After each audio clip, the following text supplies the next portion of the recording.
Good morning কেমন আছো তোমরা সবাই? তো চলো আবার চলে এসেছি একটা নতুন ব্লগ নিয়ে, কিন্তু অনেক লেট হয়ে গেছে কারণ আমি কদিন প্রচণ্ড ব্যস্ত ছিলাম। আর এটা মনে হয় সেই 23শে মার্চের ভিডিও, যখন বাবার কাছে ছিলাম। তো অনেকটা লেট হয়ে গেছে, এবার থেকে চেষ্টা করব যতটা সম্ভব তাড়াতাড়ি ভিডিও দেওয়ার। আজকে মাসি বাড়ির থেকে সবাই আসবে, মানে মাসি, মেসো আর বনু। তো ওই জন্যই সকাল থেকে প্রিপারেশান চলছে। অনেক কিছুই আজকে মোটামুটি মেনুতে আছে। আর এখানে মা আলু পোস্ত করছে আর বাবা মাটনটা ভালো করে পরিষ্কার করে ধুয়ে রাখছে। আর এই ফাঁকে আমি একটু কলেজের কাজ করলাম, তারপরে নিজের একটু কাজ করলাম বিজনেসের। তো এগুলো করার পরে মাসিরাও কল করেছে যে ওরা চলে এসেছে। এবার ওরা তো জানে না আমাদের বাড়িটা কোথায়, তো ওই জন্য আমি একটু নিচে গেলাম বাজারে ওদেরকে আনতে। আর একটু মিষ্টিও নিয়ে আসবো। এখানে একটা খুব ভালো মিষ্টি পাওয়া যায়, যেটা আমি অনেক দিন থেকেই মাসিদেরকে বলেছিলাম খাওয়াবো। তো ওরা এসেছে, ভাবছি নিয়ে যাব। এই যে দেখো, বনুও চলে এসেছে, মাসি, মেসো সবাই চলে এসেছে, বেশ ভালো লাগছে। আর এখানে যে দু বোন দুজনেই লাল লাল পড়েছে। আর এই যে মিষ্টিটা এনেছিলাম, এইটাই হচ্ছে দুধ পুলি। আর খুব ভালো লাগে, আমার তো খুব ভালো লাগে। আমি এমনিতে খুব একটা মিষ্টি খাই না, কিন্তু এই মিষ্টিটা খুব সুন্দর টেস্ট। তো মানে ঢালার সঙ্গে সঙ্গেই মাসি তো মানে 3-4টা খেয়ে নিল, আমার মাও। আর আমরা সবাই একটা একটা করেই খেয়েছি।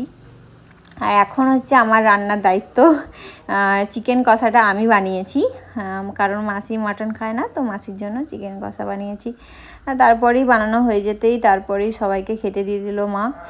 আর আজকের মেনুতে কী কী ছিল, আজকে ছিল হচ্ছে তোমার বেগুন ভাজা, লেবু, আলু পোস্ত, চিকেন কষা আর মাটনের ঝোল। তারপরে সবাই এখানে রেস্ট করছে, আর আমি আর বনু গল্প করছিলাম। প্রচুর গল্প করছিলাম আমরা গল্প করতে করতে তারপরে ঘুমিয়ে গিয়েছিলাম। আর এটা হচ্ছে ওর ফেভারিট বনু, আর আমিও ওর ফেভারিট দিদি। তো আমরা দুজন যখনই থাকি আমার খুব আনন্দ দুজনেই করি। তো তারপরে আমরা ঘুমিয়ে যাওয়ার পরে ঘুম থেকে উঠে মা এখানে ফল কাটছে।